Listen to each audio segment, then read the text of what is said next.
Well, hello everyone, and welcome to today's show. I don't think this is going to be the most glamorous video or sexy video you've ever watched on the entire history of your life, available through the massive internet, but I do think it's important. And that is if you think not rotting your floor and structure out below a leaking toilet is a real issue, or if you don't want to get wastewater contaminated with materials that we shall not speak of underneath your flooring and in hard to access spaces. So we're going to talk about today several things, one of which being the wax seal, or I like to use kind of a generic southern term, a Johni-Ring. Just like Coke is not all soft drinks are Coke, we do have a tendency to call things by the first brand name that comes to our mind, such as Bondo for body fillers and such. So that's what we're going to talk about. We're also going to talk about the flange, raising the flange, when maybe you might want to do that or not want to do that. Of course, the wax ring itself, and we'll talk about sealing up around that. Maybe even talk about whether or not it's advisable to caulk around the water closet, and you'll see a lot of professional plumbers do that. And speaking of professional plumbers, I'm not one. I'm not a plumbing engineer, not licensed contractor. I'm just a guy who's seen a few trips around the moon, and I've done this before. And it's just not an exciting thing to have to rip up your floor because your toilet leaked. I was somewhere, it may have been Lowe's, when I was searching for the location of the product, and I had a conversation with someone there who said, you know, they just bought a new house, brand new house. It wasn't new to them house, it was a new house, new construction. And inside of a year, they had their floor rot out by their water closet. And I don't know the cause because I didn't diagnose it or take it up. But what had happened inside that warranty period, there had gotten to a point, so much leakage somewhere around the toilet that it was getting soft, and we were getting movement around the water closet itself. And the builder came back true to their word in their warranty and took the toilet up and took all the flooring out, and then got to the subfloor and apparently had to clean that up and reset it. Maybe the flange was not screwed down to the subfloor. That can happen depending on how fast the people move. It may also have just not been set right or rocked. When you put a water closet down with a wax ring, I'll show you access to a video that you can watch. You don't rock the toilet to get the toilet to settle down on the wax. You don't do it left and right on the Johni-bolts, and you don't rock it back and forth. I saw a horrible video. Nice guy, I'm sure. He said he was a real estate guy, and this is one of his rental houses. He was going to show how to set a toilet, and he did it wrong. And he shows him rocking it back and forth, and he lifted it back up because after he got it set, he wanted to then level the toilet, which would have broken the seal, and he would have rotten that house out anyway. But apparently he already had some problems because he had to space his floor up. So that may not have been his first time he made that particular mistake. So let's look at these products. It's a brand by Odie, Johni-Ring. You'll notice that one is a 5-year, one is a 10-year, if I can get this level back up. Okay, and you'll notice that they both say reinforced, and they both say 40% more wax, and they both look exactly identical in every regard except the package that looks black.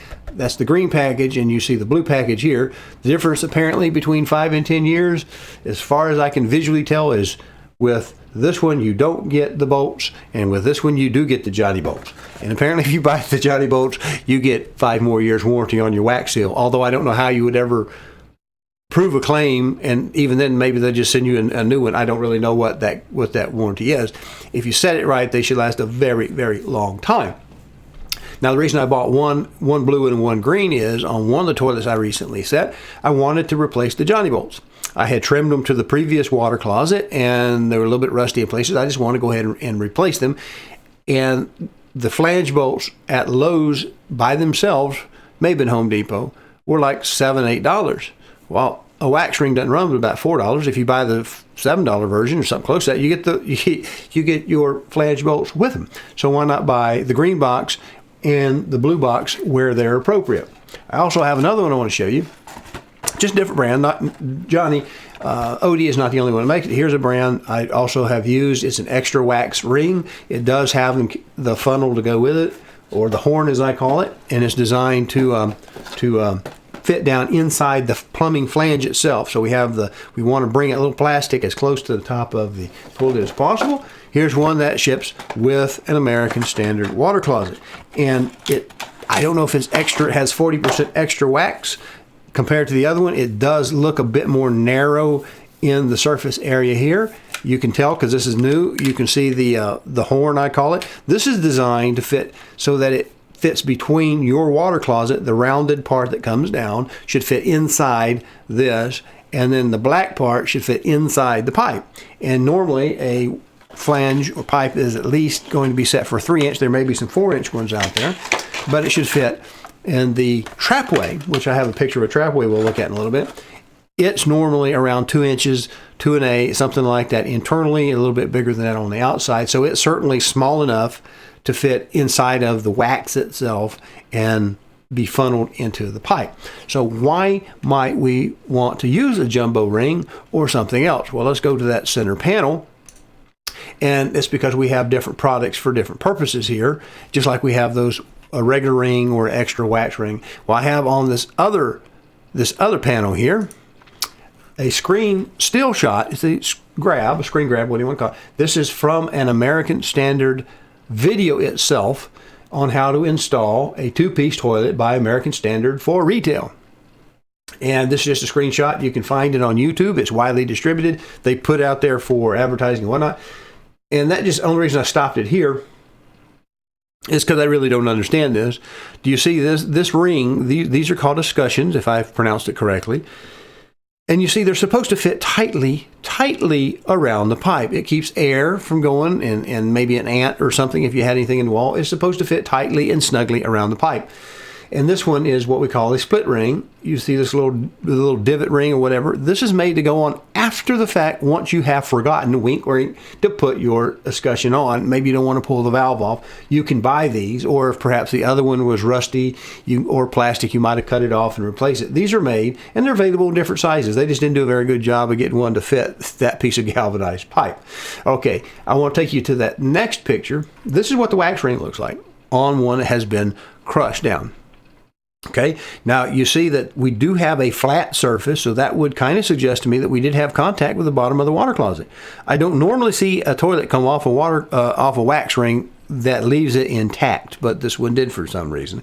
And we know it squishes because we can see that little bit of an edge rolling into this side. So I would guess that we were probably squished a little bit forward on the setting of these bolts, because what we end up having is that rolling under gets pushed under by the shape of the bottom of the water closet. But we noticed something else. Do you see this right here? Is it obvious to you? That flange is at the floor level. The flooring has been put in. This is probably set on a concrete slab, I'm guessing, because it looks like it's a showroom if I look back here in this area.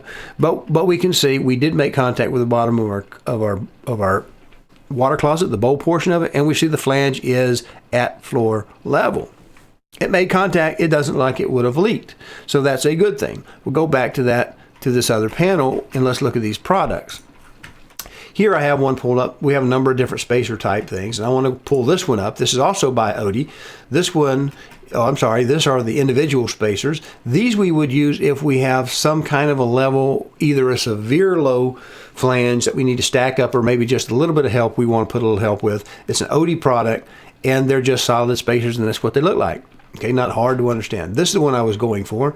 This is the closet flange spacers, and I have it highlighted. It says the Odie closet flange spacers are designed to build up existing closet flanges when new or replacement flooring leaves the flooring below grade. And that's a little strange way they put it, but what they're talking about over there is this condition here, when the flange is below this surface, because the toilet, as you can see from this water ring or whatever this is, this may even be magic marker to help them line up for training purposes or whatever. But this line indicates where the toilet would sit. The foot or the base of the toilet fits right here. Okay, so when this flange is down, what it does is it actually puts that wax ring lower.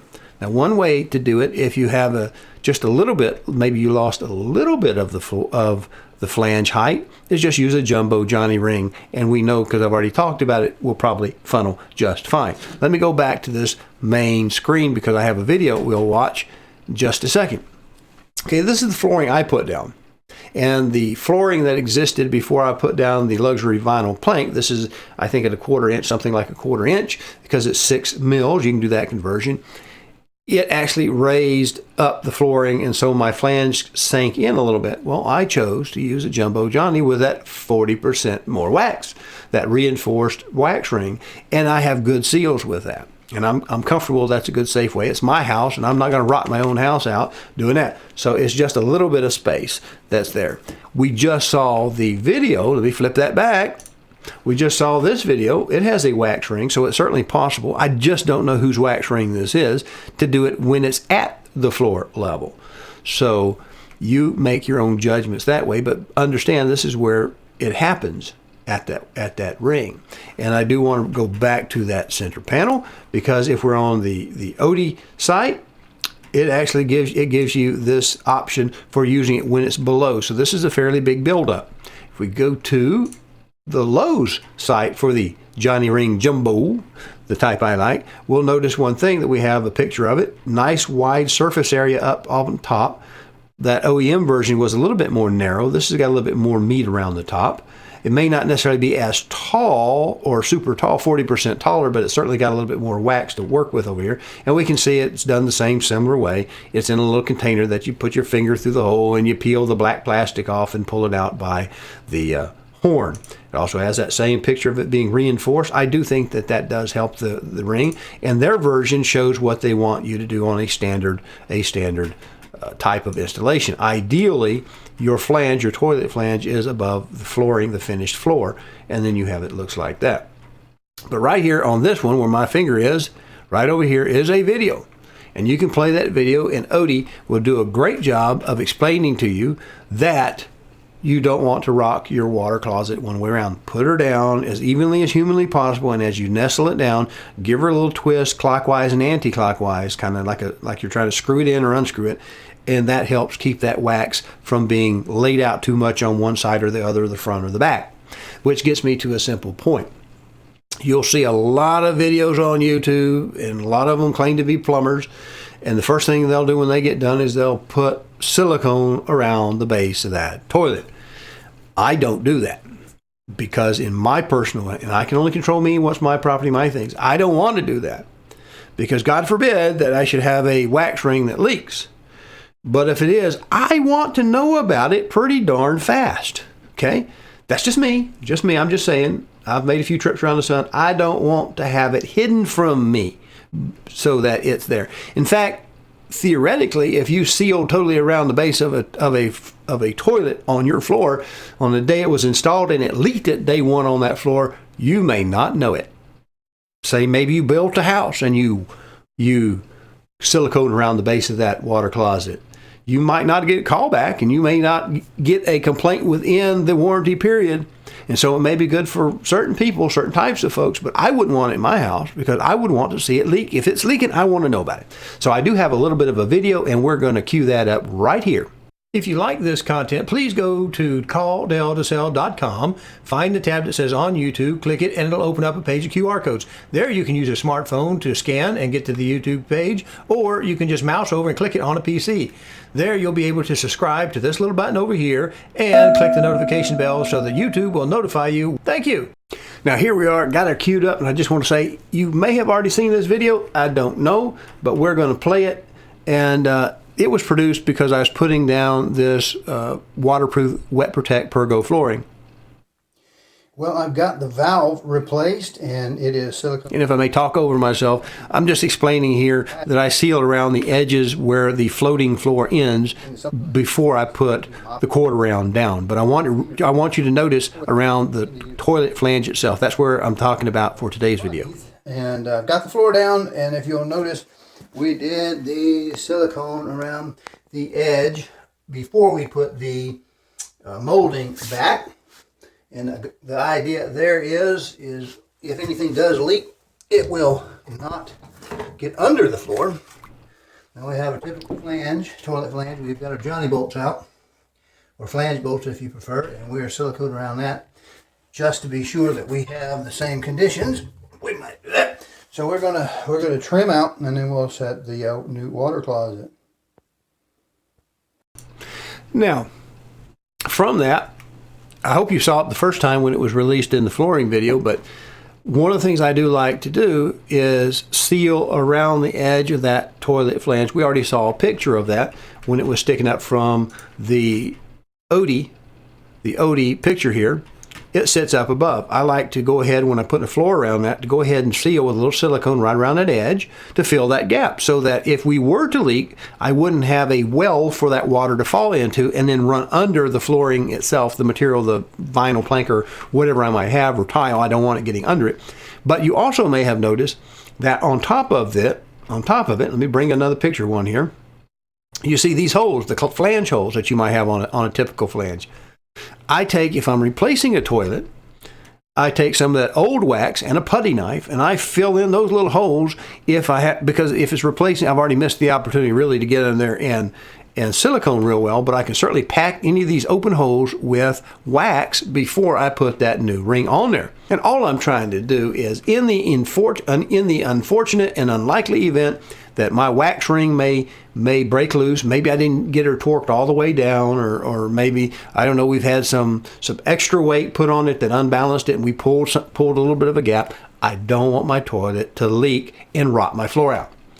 And if it does leak, I want it to escape the bottom of the casting and tell me that my toilet is leaking, so that I can fix it before I have to have a major inconvenience of redoing the floor and the whole subfloor itself to fix that back up.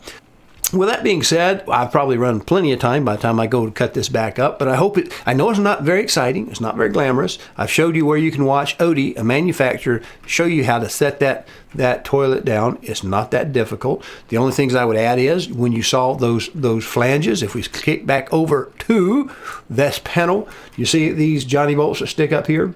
If you have a typical 12-inch rough-in toilet and a 12-inch rough-in, the way you know is this part's called the baseboard, and it looks like it might be 3/4 of an inch.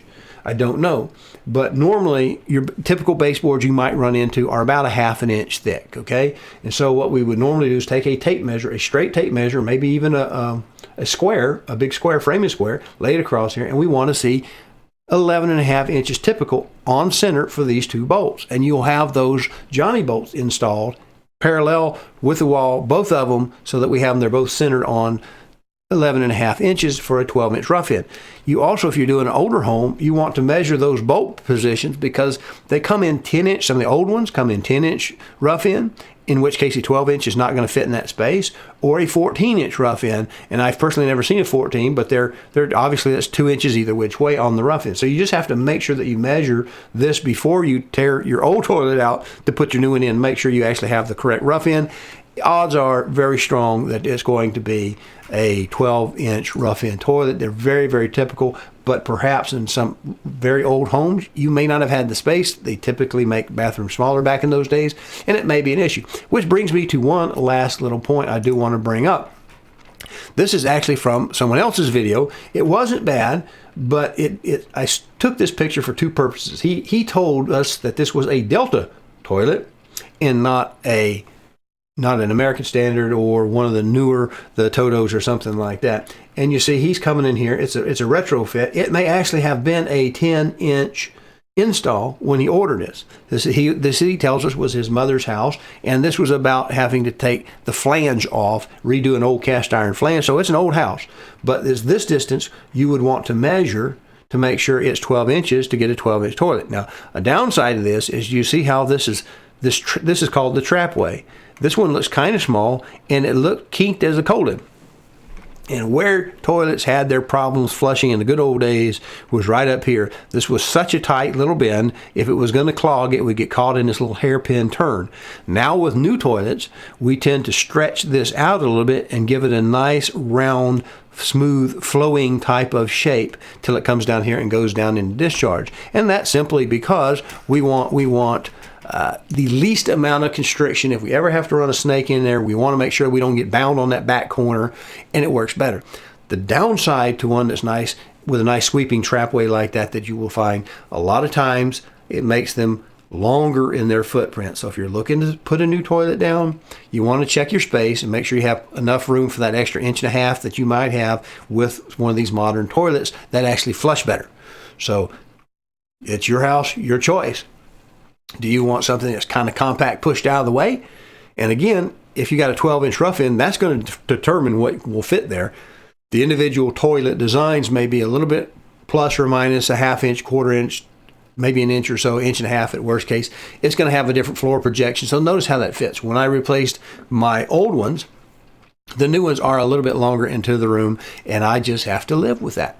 But they work much, much better than the ones I pulled out. So I hope that's a good show for you. Worth the little bit of time it takes to watch this.